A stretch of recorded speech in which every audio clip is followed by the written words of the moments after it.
qo'limdan kelarmikan deb emas, qo'limdan keladi, kelmaguncha o'rganaman deyishni o'zingizga maqsad qiling. Sababi odam qilgan ishni odam qila oladi. Masalan, o'zim ham birinchi boshlagan ishimni bitirishim uchun 3 kun vaqtim ketgan. Uni shu ishimni 40 mingga sotganman. O'sha paytda 40 mingga sotgan ishimni uyimdagilar nima zaril sanga 3 kunga 40 ming topasanmi? Kala biznesmen bo'lib ketding deb ozgina ustimdan kulishgan ham. Bu ishimni qaytarmoqchi bo'lishgan.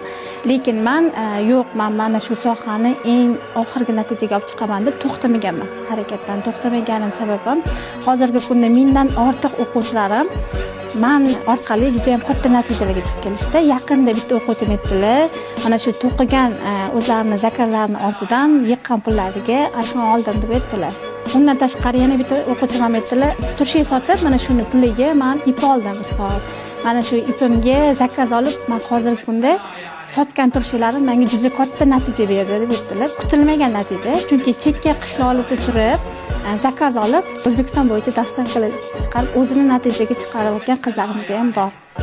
Shunday ekan, qo'limdan keladi deb izohlarda yozing va o'zingizga ishoning. Sahifamga obuna bo'ling va men ushbu hunarni ayollarga ulashaman.